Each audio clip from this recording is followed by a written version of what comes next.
कहते हैं ना कि टॉपर का एक आंसर हमें बहुत कुछ सिखा सकता है। तो ये कुछ वैसे ही आंसर है जो मैं आपको दिखा रहा हूँ यहाँ पे। और आज हम लोग हर्षिता मैम की कॉपी का सेकंड आंसर एनालाइज करने का प्रयास करेंगे कि उन्होंने कैसे लिखा और हम और आप इससे क्या सीख सकते हैं ताकि आपके आंसर राइटिंग और इम्प्रूव हो सके।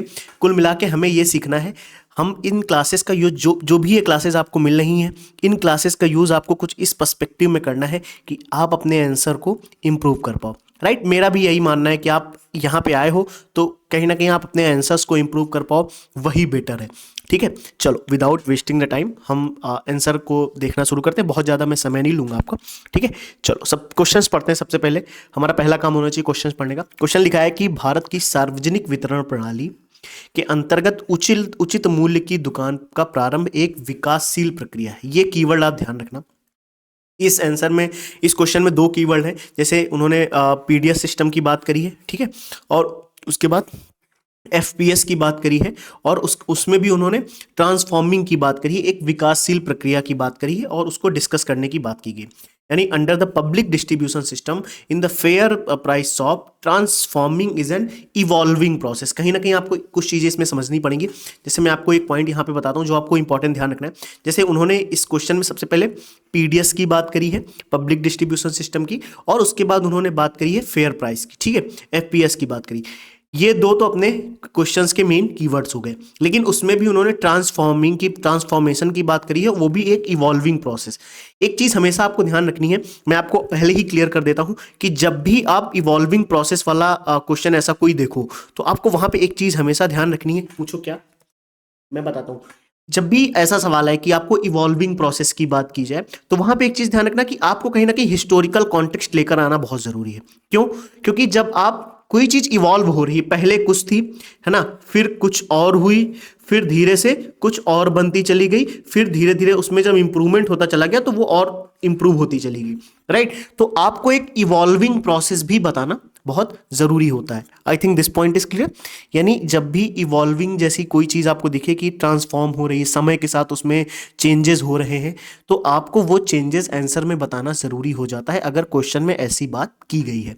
ठीक है, तो जैसे यहाँ पे पब्लिक डिस्ट्रीब्यूशन सिस्टम की बात की गई तो क्वेश्चन आई थिंक क्लियर हो गया कि public distribution system of India, the fair price shop transformation is an evolving process. यानी पब्लिक डिस्ट्रीब्यूशन सिस्टम जो है इसके under fair price shop transform हुआ है और एक इवॉल्विंग प्रोसेस है, इसको डिस्कस करना है। ठीक है, तो जैसे अब हमको ये समझना है, तो इस आंसर को अगर देखें तो सबसे पहले उन्होंने क्या बताया, आप कॉमन सेंस से देखो इस आंसर को तो बहुत इजी तरीके से खुद कुछ चीजें मतलब समझ पाओगे। उन्होंने क्या बोला, public distribution system is a government initiative through विच, देखो पब्लिक डिस्ट्रीब्यूशन सिस्टम को उन्होंने क्या किया, अंडरलाइन किया हुआ है। ठीक है, तो जो जो अंडरलाइन चीजें हैं ना उनको मैं हाईलाइट भी कर दूंगा। ठीक है, जैसे ये, अरे यार ये क्या हुआ, जैसे उन्होंने इस चीज को देखो यहाँ पे अंडरलाइन किया विद प्रॉपर तरीके से, थोड़ा सही से अंडरलाइन किया हुआ है। ठीक है, ये एक अंडरलाइन हो गया, इसको ब्लू, इसको ग्रीन से कर दूं मैं, ज़्यादा सही रहेगा, है ना, थोड़ा आपको भी लगेगा कि हाँ आंसर। चलो ये देखो उन्होंने अंडरलाइन किया, public distribution system is a government initiative through which the food grain needs of marginalized section of the society is met through food is met through, ये क्या है, is met through food rationing. यानी उन्होंने बोला कि सार्वजनिक वितरण प्रणाली एक सरकारी पहल है, एक गवर्नमेंट इनिशिएटिव है जिसके माध्यम से समाज के हाशिए पर पड़े वर्गों की खाद्यान्न आवश्यकताओं को रेशनिंग के माध्यम से, किसके माध्यम से, रेशनिंग के माध्यम से पूरा किया जा सकता है। ठीक है, खाद्य आवश्यकताओं को पूरा किया जा सकता है, नीड्स को पूरा किया जा सकता है। अब उन्होंने सबसे पहले क्या बताया, उन्होंने इस क्वेश्चन में सबसे पहले एक डिफिनेशन बताई है। मैं अब इसको यहाँ पे लिखना भी स्टार्ट करूंगा ताकि आपके पास एक नोट्स बने, है ना। उन्होंने सबसे पहले डिफिनेशन बताई, ठीक है, उन्होंने सबसे पहले पीडीएस की डिफिनेशन बताई। डिफिनेशन से क्या इंपैक्ट होता है, कई बार इंट्रोडक्शन में जब हम डिफिनेशन बताते हैं तो ये कहीं ना कहीं हमारे कॉन्सेप्ट्स की समझ को बताता है और ये भी बताता है कि आपको इस टॉपिक की अच्छी नॉलेज है। और इसमें भी जो इंपॉर्टेंट कीवर्ड्स हैं उनको अंडरलाइन भी किया गया है, ऐसा नहीं है ना, इंपॉर्टेंट कीवर्ड्स अंडरलाइन भी हैं। राइट, क्या ये चीज समझ आई? तो पीडीएस सिस्टम की उन्होंने सबसे पहले डिफिनीशन दी है। हर्षिता मैम की कॉपी में अगर आप देखो तो पीडीएस सिस्टम पे अगर सवाल है फेयर प्राइस स्वैप से लिंक करके, तो उन्होंने पीडीएस सिस्टम की प्रॉपर डिफिनीशन दी। उसके बाद उन्होंने इंट्रो में ही एक की बुलेट पॉइंट में 2 पॉइंट बताए कि बोला कि खाद्यान्न जो बाजार है, जो भी मार्केट है, जो भी पूरी मार्केट है, उसकी अगर हम बात करें तो वो उचित मूल्यों की दुकानों में फिर से डिस्ट्रीब्यूशन की अगर बात करते हैं, reanalization of food grains from market to fair price shop, ठीक है। और आइडेंटिफिकेशन ऑफ टारगेट बेनिफिशरीज, यानी कुछ ऐसे कीवर्ड्स उन्होंने बोले हैं कि हमें सबसे पहले जो बेनिफिशरीज हैं, यानी जो लाभार्थी हैं, उनको आइडेंटिफाई करना बहुत जरूरी है। तो उन्होंने बहुत प्रॉपर तरीके से बुलेट पॉइंट्स का यूज किया है। ये देखो उन्होंने प्रॉपर बुलेट पॉइंट से अपने पूरे एक आंसर्स को प्रॉपर ऑर्डर में लेकर आई, ठीक है। अब आते हैं हम इसके मेन पार्ट पे। उन्होंने क्या बोला कि एक विकासशील प्रक्रिया है। तो अब हमें यह डिफाइन करना है कि विकासशील प्रक्रिया कैसे है, ये भी तो जरूरी है। सोचो, हमने ये तो बता दिया कि एक विकासशील प्रक्रिया है, क्वेश्चन ने तो बता दिया, अब इसको तुम्हें डिफाइन करना जरूरी है कि कैसे इसका विकास हुआ है। तो वो देखो अब इसको इवॉल्व कैसे किया गया, यानी transformation of FPS, most important heading, यानी इस क्वेश्चन का मेन पार्ट यहां से शुरू हो रहा है कि ट्रांसफॉर्मेशन ऑफ एफपीएस। अब उन्होंने क्या किया, देखो इनिशियली स्टार्टेड विद फ्यूअर, देखो उन्होंने हाईलाइट भी कर दिया, फ्यूअर शॉप्स, शुरुआती समय में, यानी भारतीय मतलब कुछ गांवों से किसने शुरू किया, फूड कारपोरेशन ऑफ इंडिया ने, यानी जो भारतीय खाद्य निगम, मैं हिंदी में इसीलिए बोल रहा हूं कि जो भारतीय खाद्य निगम एफसीआई है, इसने कुछ गांवों में कम दुकानों के साथ शुरू किया था, किसको, एफपीएस को। I think this point is clear. तो इनिशियली, यानी ये पहला पॉइंट हो गया हमारा कि ग्रेजुअली इवॉल्व हुआ है ना, धीरे धीरे इवॉल्व हुआ है ना, ट्रांसफॉर्मिंग प्रोसेस है ना, एक इवॉल्विंग प्रोसेस है ना। तो उन्होंने इवॉल्विंग प्रोसेस को अपने पॉइंट्स में देखो कैसे जस्टिफाई किया है। पहला point, initially started with fewer shops, FPS system शुरुआत में कुछ शॉप से स्टार्ट हुआ था अंडर एफसीआई, ठीक है, क्लियर। फिर इवॉल्व हुआ, फिर कैसे हुआ, ग्रेजुअली, धीरे धीरे spread of reach in large number of village, और इसी को देखो उन्होंने हाईलाइट भी किया है कि लार्ज नंबर ऑफ विलेज तक ये फिर स्प्रेड भी हुआ है। तो क्या ये पॉइंट क्लियर हुआ आपको कि कैसे धीरे धीरे स्प्रेड हुआ है, कैसे धीरे धीरे स्प्रेड हुआ है, क्या चीज क्लियर हुई। यानी उन्होंने अगले पॉइंट में क्या बोला कि पूरे भारत में बड़ी संख्या में गांवों में इसकी पहुंच धीरे धीरे हुई, पूरे भारत में, और धीरे धीरे पूरे गांव देश के विलेजेस में, ठीक है। तो ये क्या हो रहा है, ये अब इवॉल्व होता हुआ देख रहे हो। पहले क्या था, कम गांवों में था, देखो पहला पॉइंट क्या था कि कुछ गांवों में, कुछ गांवों की कुछ शॉप्स में, फिर इवॉल्व हुआ और आ गया कि लार्ज नंबर ऑफ विलेजेस में पहुंच गया, ठीक है। यानी इस पॉइंट से वो क्या दिखाना चाह रही, मतलब ये जब भी आप आंसर लिखते हो ना, सबसे पहले आंसर को ब्रेक किया कि हमें ट्रांसफॉर्मेशन तो बताना ही बताना है। तो ये देखो ये उस तरीके से ट्रांसफॉर्मेशन किया गया है। I think this point is clear. आगे देखें, अब मैं आपको एक अगला पॉइंट दिखाता हूं, बहुत सिंपल तरीके से। आप देखो उन्होंने नेक्स्ट पॉइंट में क्या बोला, नेक्स्ट पॉइंट पढ़ो फिर दिखाते हैं। बोला कि regulation measure for the fair, मतलब क्या कहना चाह रहे हैं, कहना चाह रहे हैं एफपीएस द्वारा, यानी जो हमारा फेयर प्राइस शॉप है, एफपीएस द्वारा खाद्यान्नों के उचित प्रबंधन के लिए एक रेगुलेशन बनाने की बात की जाए।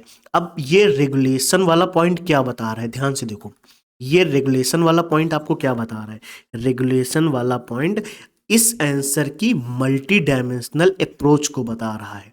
मल्टी डायमेंशनल अप्रोच को बता रहा है। इसका मतलब क्या हुआ सर, मल्टी डायमेंशनल अप्रोच, आपने देखो क्या किया, आपने सबसे इवॉल्विंग प्रोसेस बताया कि शुरू में कुछ गांवों में था, फिर धीरे धीरे लार्ज नंबर ऑफ गांवों तक स्प्रेड हुआ, फिर उन्होंने मल्टी डायमेंशनल अप्रोच बताई कि इसका रेगुलेशन भी किया गया। यानी आप देखो इसके रेगुलेट करने की बात आ रही है, यानी आप सोचो इसमें एडमिनिस्ट्रेटिव रिस्पॉन्सिबिलिटी की बात की गई या नहीं की गई, ध्यान से देखो। यानी एक स्टेट की, यानी किसी भी ऐसे सिस्टम को जिसमें विलेजेस का या गरीब लोगों का या पब्लिक का इन्वॉल्वमेंट है कि उसको फायदा हो या नुकसान हो, उसमें एडमिनिस्ट्रेटिव रिस्पॉन्सिबिलिटी कितनी इंपॉर्टेंट हो जाती है, ये क्वेश्चन, ये एनसीए पॉइंट ये बता रहा है कि regulation measure for the fair handling of food grains by FPS. ठीक है, यानी एफपीएस द्वारा खाद्यान्नों के उचित प्रबंधन के लिए एक नियामक उपाय करने बहुत ज़रूरी है, हमें रेगुलेटरी मेजर बनाने बहुत ज़रूरी हैं। यानी इसी सवाल में अगर उन्होंने सबसे पहले डिफिनीशन दी है तो उस डिफिनीशन के बाद आपने क्वेश्चन के मेन पार्ट में जो इवॉल्विंग प्रोसेस क्वेश्चन का पॉइंट था उसको डिस्कस किया, और इवॉल्विंग प्रोसेस में ही वो क्या बता रही हैं कि किस तरीके से ट्रांसफॉर्म हुआ है, और एडमिनिस्ट्रेटिव रोल, एडमिनिस्ट्रेटिव रिस्पॉन्सिबिलिटी बता रही हैं। इसको लिख लीजिए, कहीं पे लिख लीजिए, अगर सवाल में इस तरीके का पॉइंट आता है तो आपको बताने ज़रूरी है। रिस्पॉन्सिबिलिटी और एडमिनिस्ट्रेटिव रिस्पॉन्सिबिलिटी बताना ये क्या बताता है? एडमिनिस्ट्रेटिव रिस्पॉन्सिबिलिटी बताना ये दिखाता है कि जो क्वेश्चन लिखा गया है वो एक मल्टी डायमेंशनल अप्रोच के साथ लिखा गया है, यानी बहु आयामों के साथ इसको आंसर के पॉइंटों को लिखा गया है कि पहले आयाम बताए गए इवॉल्विंग प्रोसेस के, फिर एडमिनिस्ट्रेटिव आयाम भी बताए गए। I think this point is clear. अगर ये पॉइंट समझ आया तो मैं आगे बढ़ता हूँ, ठीक है। फिर अगला पॉइंट पढ़ते हैं। अगला पॉइंट हमें क्या सिखा सकता है?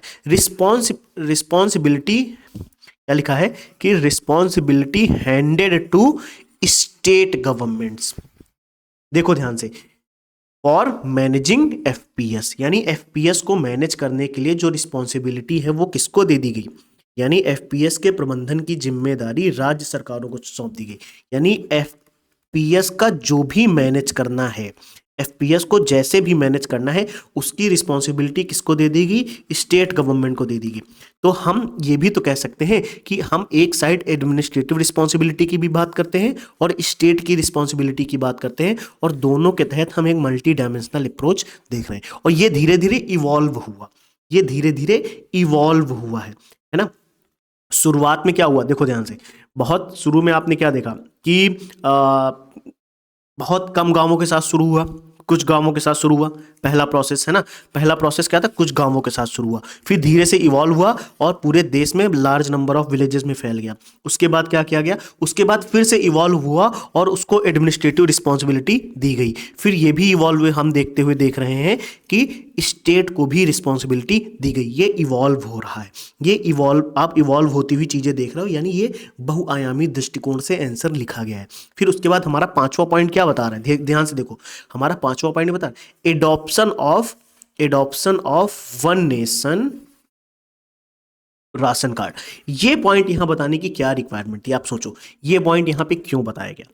आप सोचो, ये पॉइंट इसलिए बताया गया है, क्या लिखा है यहां पे? ध्यान से देखो, कह रहा है adoption of one nation one ration card to aid in service delivery to target beneficiaries. यानी जो लक्षित लाभार्थी हैं, मतलब जो भी लाभार्थी हैं, उनको डिस्ट्रीब्यूशन के तहत one nation one ration card को अपनाया जाए, जिससे उन्हें प्रॉपर तरीके से सहायता मिल सके, या जो भी वितरण की मतलब जो भी सेवा है, डिस्ट्रीब्यूशन की जो भी सर्विसेज हैं, वो उन्हें प्रॉपर तरीके से मिल सके।